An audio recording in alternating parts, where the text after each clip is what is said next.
الحمد للہ وکفا وسلام علی عبادہ الذین اصطفیٰ اما بعد اعوذ باللہ من الشیطان الرجیم بسم اللہ الرحمن الرحیم توبوا الی اللہ جميعا ایہا المؤمنون لعلکم تفلحون وقال النبی صلی اللہ تبارک وتعالی علیہ وسلم کل بنی آدم خطاء وخیر الخطائین التوابون وقال النبی صلی اللہ تبارک وتعالی علیہ وسلم التائب من الذنب کمن لا ذنب له او کما قال علیہ الصلاۃ والسلام اللہم صلی علی سیدنا مولانا محمد وعلی آل سیدنا مولانا محمد وبارک وسلم۔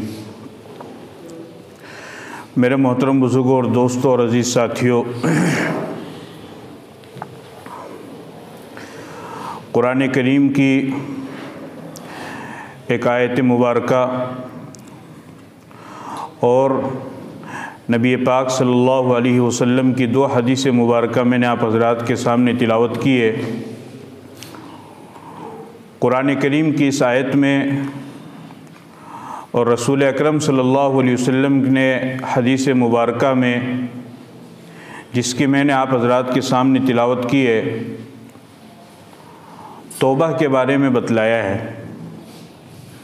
اور آج کی اس مجلس میں توبہ کے متعلق چند باتیں میں آپ حضرات کے سامنے عرض کروں گا۔ دعا فرمائے اللہ تعالیٰ اس پر مجھے بھی اور آپ کو بھی عمل کرنے کی توفیق عطا فرمائے۔ سب سے پہلی بات تو یہ ہے کہ اللہ رب العزت نے انسان کے اندر خیر اور شر دونوں کا مادہ رکھا ہے، یعنی انسان کو اللہ تعالیٰ نے یہ طاقت عطا فرمائی ہے کہ انسان اپنی مرضی سے نیکی بھی کر سکتا ہے اور انسان اپنی مرضی سے برائی بھی کر سکتا ہے۔ انسان اگر چاہے تو وہ اپنی مرضی سے بھلائی بھی کر سکتا ہے اور انسان اگر چاہے تو وہ اپنی مرضی سے برائی بھی کر سکتا ہے۔ خیر و شر دونوں صفت، دونوں کیپیسٹی، دونوں استطاعت، دونوں طاقت اللہ تعالیٰ نے انسان کے اندر رکھی ہے۔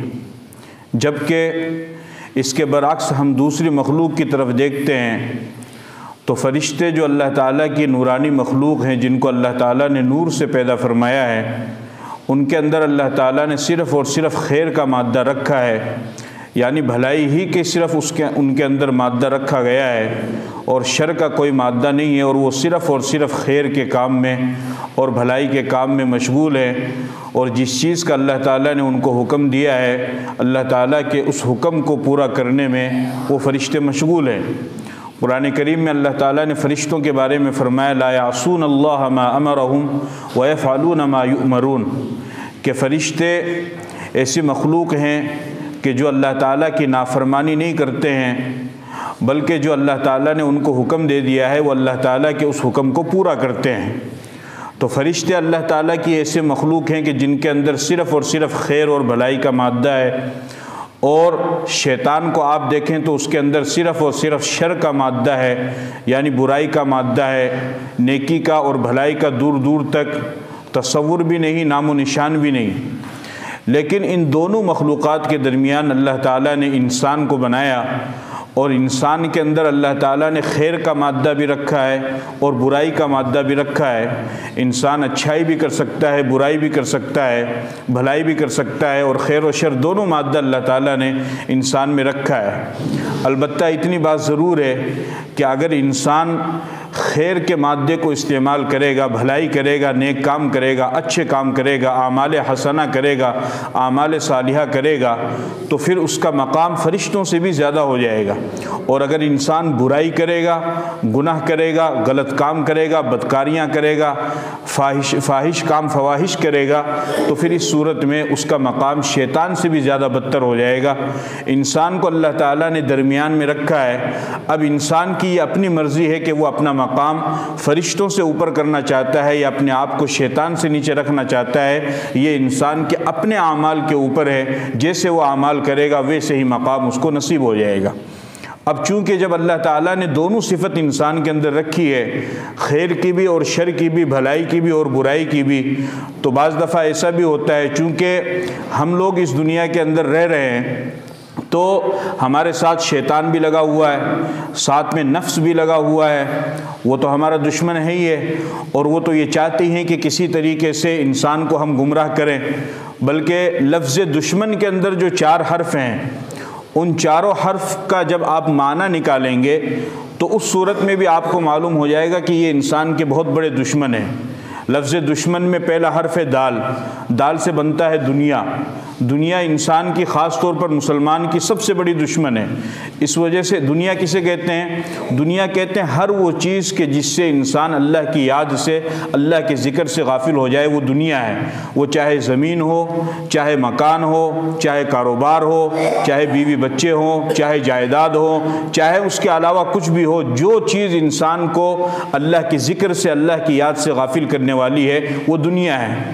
لفظ دشمن میں دوسرا حرف ہے شین، تو شین سے بنتا ہے شیطان، اور شیطان کے بارے میں تو خود اللہ نے فرمایا ان الشیطان للانسان عدو مبین، شیطان انسان کا کھلا ہوا دشمن ہے۔ لفظ دشمن میں تیسرا حرف ہے میم، میم سے بنتا ہے مال، مال بھی انسان کا دشمن ہے بشرطے کہ اس کو صحیح استعمال کیا جائے، اس لیے کہ مال کے آنے کے بعد انسان بغاوت پر اتر جاتا ہے، اللہ کی نافرمانی پر اتر جاتا ہے، اور وہ جس طریقے سے چاہتا ہے اپنے مال کو استعمال کرتا ہے، اللہ کی ناراضگی والے کاموں میں اپنے مال کو استعمال کرتا ہے۔ تو گویا یہ بھی مال بھی انسان کے ایمان کا اور اس کی آخرت کا دشمن ہے۔ اور لفظ دشمن میں چوتھا حرف نون، نون سے بنتا ہے نفس، یعنی جو نفس انسان کے ساتھ میں لگا ہوا ہے، یہ بھی انسان کا دشمن ہے۔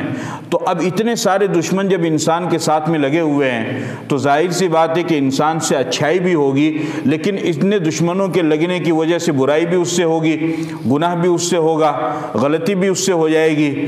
تو شریعت نے اس کا بھی اصول بتلایا ہے کہ یہ نہیں کہ بھئی اگر گناہ ہو جائے تو پھر اس کے بعد اس کی معافی کی کوئی صورت ہی نہیں ہے، نہیں، ایسا بالکل نہیں ہے، بلکہ اللہ تعالیٰ نے قرآن کریم میں، رسول اکرم صلی اللہ علیہ وسلم نے احادیث مبارکہ میں بہت سارے مقامات پر فرمایا ہے کہ اگر انسان سے گناہ ہو جائے اور گناہ ہو جانے کے بعد وہ گناہوں سے توبہ کر لے تو پھر اللہ تعالیٰ اس کے گناہوں کو معاف بھی فرما دیتے ہیں۔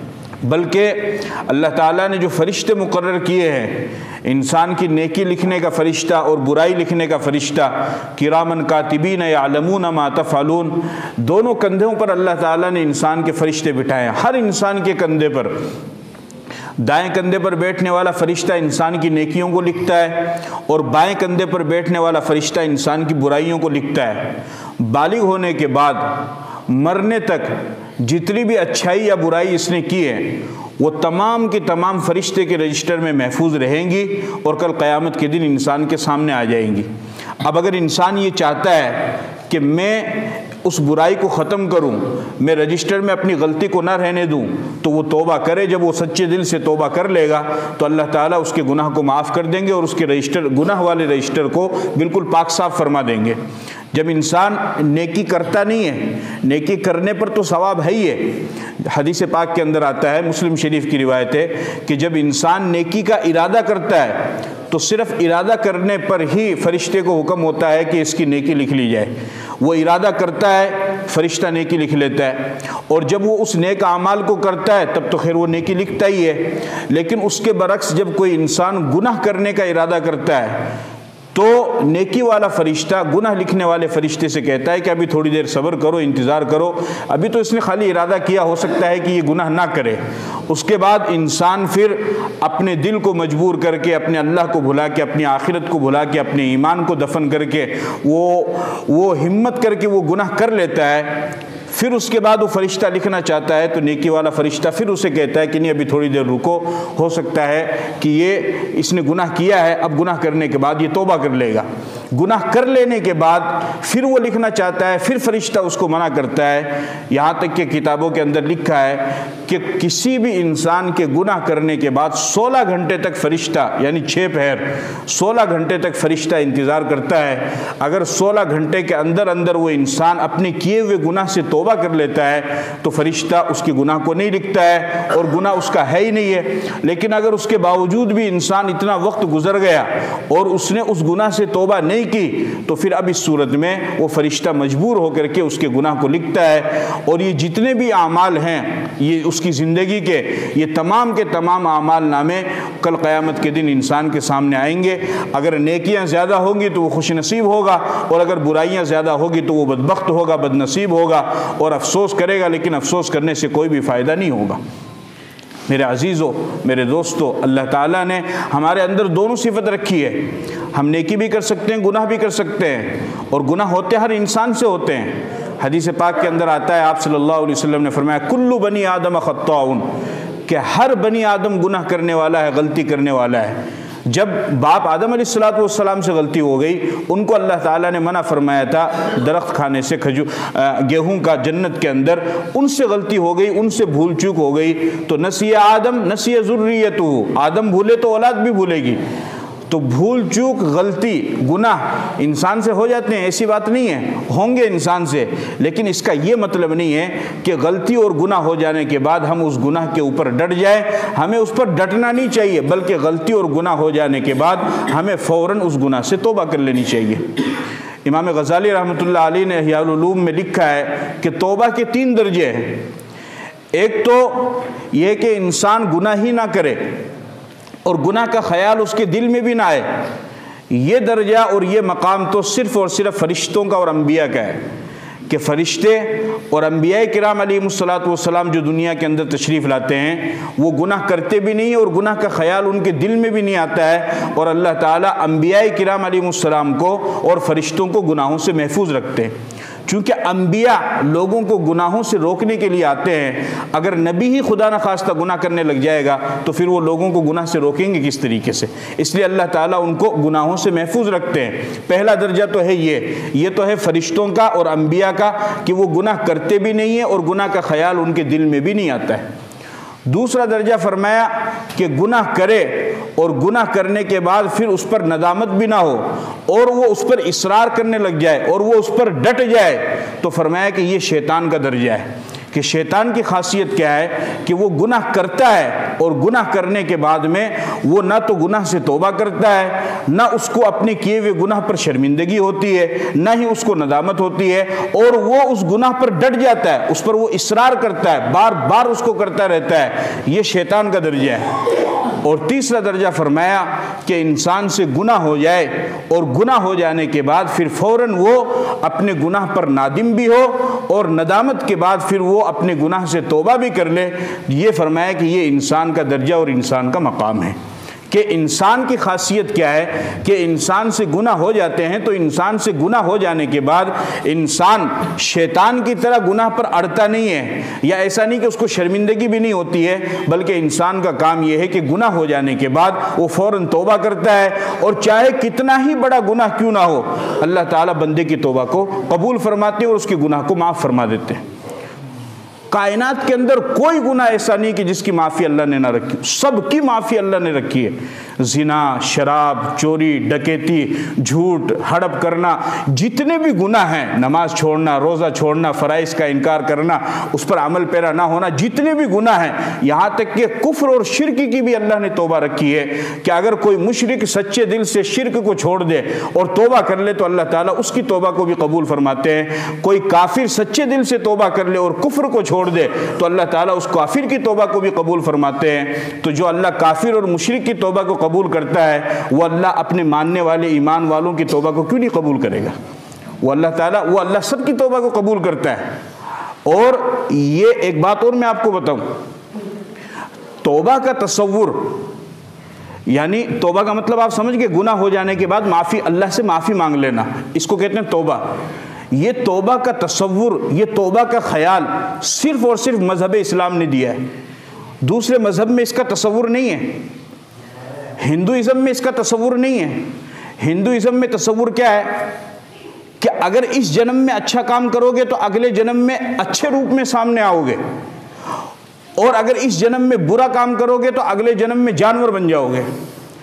اب گناہ تو سب سے ہوتے ہیں۔ اب ایک بندہ جس کے سامنے اسلام کی تعلیم نہیں ہے وہ دیکھتا ہے یار میں نے گناہ کر لیا، اب اگلے جنم میں تو مجھے جانور بننا ہے، تو اب وہ کیا کرتا ہے؟ گناہ پہ گناہ، گناہ پہ گناہ، گناہ پہ گناہ کیے کیونکہ اس کو یہ بتایا گیا ہے کہ گناہ کر لینے کے بعد انسان اگلے جنم میں جانور بن جاتا ہے، تو وہ سوچتا ہے کہ جب میں جانور بنوں تو ذرا مزے لے کر کے تو بنوں۔ لیکن مذہب اسلام نے کیا تصور دیا ہے؟ مذہب اسلام نے کیا کہا کہ نہیں، اگر تم سے گناہ ہو جائے تو تم بھی ایک انسان ہو، تم اپنے گناہوں کی معافی مانگو، اللہ تعالیٰ تمہارے گناہوں کو معاف فرما دیں گے۔ یہ مذہب اسلام نے صرف تصور دیا، دوسروں نے نہیں دیا ہے۔ اور اللہ تعالیٰ کے جتنے بھی صفاتی نام ہیں، الملک، القدوس، السلام، المؤمن، المہیمن، العزیز، الجبار، المتکبر، جو 99 نام ہیں اللہ تعالیٰ کے صفاتی، ان 99 نام میں سے کسی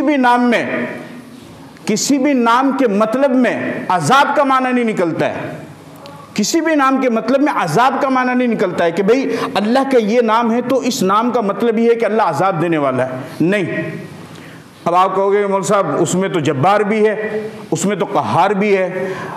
اصل میں پرابلم کیا ہے کہ ہم لوگ اس کو سمجھتے ہیں اردو کے اعتبار سے، بہت سے لفظ ایسے ہیں کہ عربی میں اس کا معنی کچھ اور ہوتا ہے اور اردو میں اس کا مطلب کچھ اور ہوتا ہے۔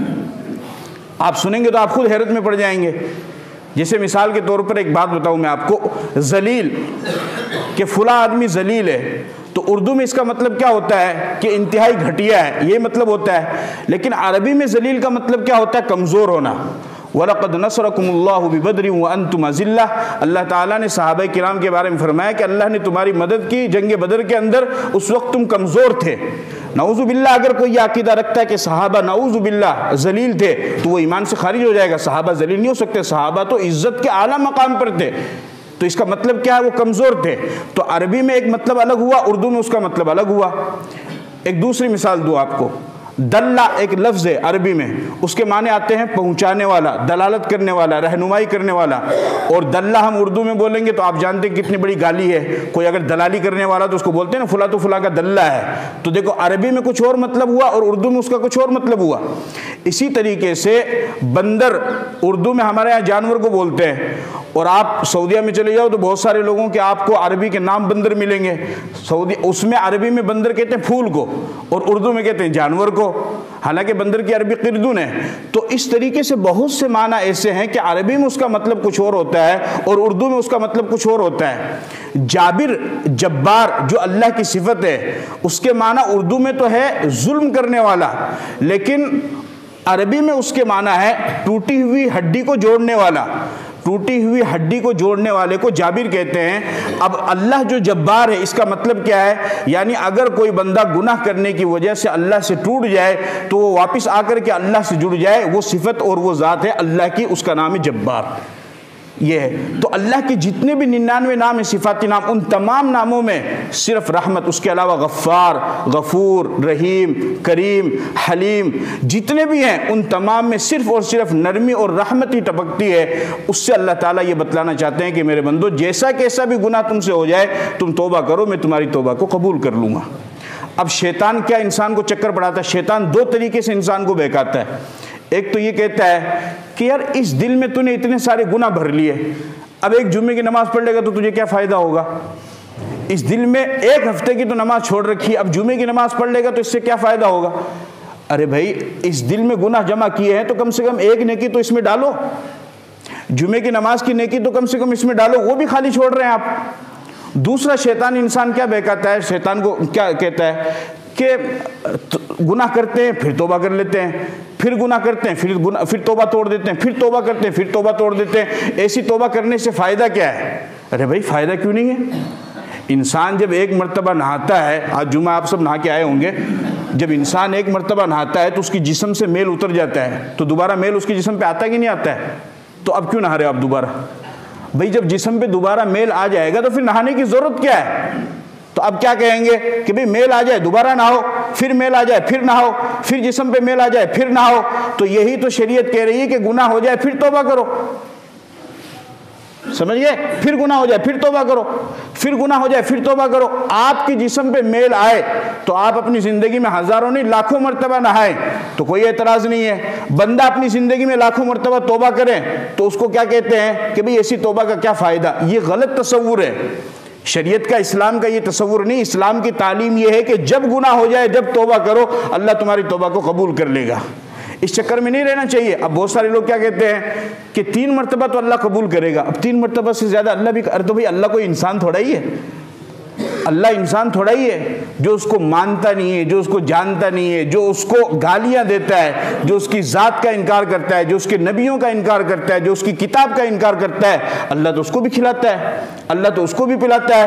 تو اللہ کا معاملہ انسانوں کی طرح نہیں ہے. اس لیے ہمیں تنگ دل نہیں ہونا چاہیے، بلکہ اگر گناہ ہو جائے تو گناہ ہو جانے کے بعد فوراً توبہ کر لینا چاہیے. اور توبہ کرنے سے کتنا بڑا فائدہ ہوگا آپ اس کے بارے میں تصور نہیں کر سکتے. قرآن میں اللہ نے فرمایا استغفروا ربکم انہ کان غفارا، کہ تم اپنے رب سے اپنے گناہوں کی معافی مانگو، وہ معاف کرنے والا ہے. اس کا فائدہ کیا ہوگا؟ یرسل السماء علیکم مدرارا، اللہ تم پر آسمان سے بارش برسائے گا. جب بارش برسے گی فصلیں اگے گی تو روزی روٹی کا سب کے لیے سامان ہوگا. فرمایا وَيُمْدِدْكُمْ بِأَمْوَالٍ وَبَنِينَ وَيَجْعَلْ لَكُمْ جَنَّاتٍ وَيَجْعَلْ لَكُمْ أَنْهَارًا، اور اللہ تمہیں مال بھی دے گا اور اللہ تمہیں اولاد بھی دے گا. استغفار کرنے سے، توبہ کرنے سے انسان کی روزی میں بھی اضافہ ہوتا ہے اور انسان کی اولاد میں بھی اضافہ ہوتا ہے. اس لیے میرے عزیزوں، میرے نوجوانوں، میرے دوستوں، کبھی بھی اس چکر میں نہ پڑنا کہ میں نے تو اتنے سارے گناہ کر لیا میری معافی نہیں ہوگی. اللہ نے قرآن میں کیا فرمایا؟ یا عبادی الذین اسرفوا علی انفسہم لا تقنطوا من رحمت اللہ، کہ میرے بندو جنہوں نے اپنی جانوں پر ظلم کر لیا تم اللہ کی رحمت سے مایوس مت ہو. وہ بڑا کریم ہے، بڑا رحیم ہے، وہ معاف کرنے والا ہے، وہ گناہوں کو معاف کر دے گا. لیکن اس کا رحیم اور کریم ہونے کا یہ مطلب بھی نہیں کہ آپ عمل بھی نہ کرو. اب ہمارے یہاں کیا ہو گیا ہے؟ نماز پڑھے گی نہیں، ارے اللہ کریم دیکھی جاؤ گی. روزہ رکھیں، اللہ کریم دیکھی جاؤ گی. ایک آدمی سردی کی رات میں ٹھٹر کر کے اپنے گرم نرم بستروں کو چھوڑ کر کے اٹھ رہا ہے، ٹھنڈے پانی سے وضو کر رہا ہے، اس کے ہاتھ پھٹ رہے ہیں، اس کے پاؤں پھٹ رہے ہیں، اللہ اکبر کر رہا ہے، ٹھٹر کی نماز پڑھ رہا ہے. نماز پڑھنے کے بعد وہ کہہ رہا ہے کہ جیسی میں پڑھ سکتا تھا ویسی میں نے پڑھ لی، اب آگے اللہ کریم. اور ایک بندہ بستر پہ پڑا ہوا 10 بجے سو کے اٹھ رہا ہے، وہ بھی کہہ رہا ہے اللہ کریم. تو اللہ دونوں کو کیسے معاف کر دے گا بھائی؟ یہ کیا انصاف ہوا؟ اللہ کے کریم، اچھی طرح سمجھ لو، اللہ کے کریم، اللہ کے غفور، اللہ کے رحیم ہونے کا مطلب یہ ہے کہ جو حکم اللہ نے دیا ہے اس عمل کو جیسا آپ کر سکتے ہیں ویسا کرے، اس کے بعد کہیں کہ اللہ کریم میں جیسا کر سکتا تھا میں نے کر دیا، اب اس کو قبول کرنا اور اس میں کوئی کمی رہ گئی تو اس کو معاف کرنا، یہ تیرا کام ہے. یہ مطلب تھوڑا ہے کہ کام ہی نہ کرو. اور بھائی یہ مطلب تھوڑا ہے عمل ہی نہ کرو. اب ایک بندہ عمل، اور اچھی لوگوں نے وہ بہانہ بنا رکھا اور سب کے زبان پہ ایک ہی چیز جاری، اللہ کریم اللہ کریم اللہ کریم. ایسے کیسے اللہ کریم ہو جائے گا بھائی؟ ایک عورت، اس کے سر کا بال کسی نے نہیں دیکھا، اور ایک عورت اسٹیج پر ناچتی ہے، وہ دونوں کہتی ہے اللہ کریم، اللہ ان دونوں کو برابر کر دے گا. ایک انسان بھوک سے تڑپ رہا ہے لیکن حرام کا ایک لقمہ اپنے پیٹ میں نہیں ڈالتا ہے، اور ایک بندہ حرام کی بلڈنگیں کھڑی کرتا ہے اور جائیداد پر قبضہ کرتا ہے اور لاکھوں کروڑوں کی وہ سمپتی وہ جو ہے جائیداد اپنے پاس کنٹرول میں کرتا ہے. دونوں اللہ کے، دونوں کو کیسے اللہ کریم کر دے گا؟ ایک بندہ اٹھ کر کے پابندی کے ساتھ نماز پڑھتا ہے، ایک بندہ نماز ہی نہیں پڑھتا، دونوں کہتے ہیں اللہ کریم، دونوں کو اللہ کیسے برابر کر دے گا؟ ایسا نہیں ہوگا میرے بھائی. اللہ کے کریم غفور رحیم ہونے کا مطلب یہ ہے کہ جس عمل کے کرنے کا اللہ نے حکم دیا ہے اس عمل کو ہم کریں، اس کو کرنے کے بعد پھر اللہ کے حوالے کر دیں کہ جیسا میں کر سکتا تھا میں نے کیا، اب اس کو قبول کرنا اور اس میں ہوئی ہوئی غلطی کو معاف کرنا، یہ اللہ یہ تیرا کام ہے. یہ مطلب ہے اللہ کے کریم ہونے کا. اور جو بھی گناہ ہو جائے، گناہ ہو جانے کے بعد پھر ہمیں فوراً توبہ کر لینی چاہیے. حدیث میں آپ نے فرمایا التائب من الذنب کمن لا ذنب لہ، کہ گناہوں سے توبہ کرنے والا ایسا ہے کہ جیسا کہ اس نے گناہ کیا ہی نہیں. جب آپ گناہوں سے، میرے عزیزوں موت کا کوئی ٹھکانہ نہیں ہے کب آ جائے، اس لیے فرمایا کہ رات کو بستر پر جاؤ تو دن میں جتنے گناہ کیے اس سے توبہ کر لو، صبح کو جب اٹھو تو اس وقت اللہ تعالیٰ سے توبہ کر لو. اگر اتنے سارے گناہوں کا بوجھ لے کر کے یوں دنیا سے جاؤ گے تو بڑی پریشانی کا سامان ہو جائے گا، بڑی مشکل کا سامان ہو جائے گا، بڑی مصیبت کا سامنا کرنا پڑے گا. اس لیے ہر وقت انسان کو گناہوں سے توبہ کرتے رہنے چاہیے. جب گناہ ہو جائے پھر توبہ کرو، پھر گناہ ہو جائے پھر توبہ کرو، پھر گناہ ہو جائے پھر توبہ کرو، کرتے رہو. اللہ تعالیٰ کے نبی نے ارشاد فرمایا کہ جب تک انسان کے حلق میں سانس چل رہی ہے اس وقت تک وہ توبہ کرتا رہے گا، اللہ تعالیٰ اس وقت تک اس کی توبہ کو قبول فرماتے رہیں گے. تو گناہ شر کا مادہ اللہ تعالیٰ نے انسان میں رکھا ہے، تو گناہ انسان سے ہو جاتے ہیں. اس کو ہم کریں تو اللہ تعالیٰ نے قرآن میں فرمایا توبوا الی اللہ جمیعا ایھا المؤمنون لعلکم تفلحون، کہ ایمان والو سب کے سب مل کر کے اللہ سے توبہ کرو، تم کامیاب ہو جاؤ گے. ہمارے اوپر جو حالات آ رہے ہیں یہ ہمارے گناہوں کی وجہ سے ہے. جب ہم اللہ سے توبہ کر لیں گے، اللہ کو راضی کر لیں گے، تو انشاءاللہ یہ سارے خراب بادل چھٹ جائیں گے اور اچھے حالات ہمارے ساتھ ہو جائیں گے، اور اللہ کی مدد اور اللہ کی نصرت ہمارے ساتھ میں ہو جائے گی. اللہ ہم سب کو عمل کی توفیق عطا فرمائے.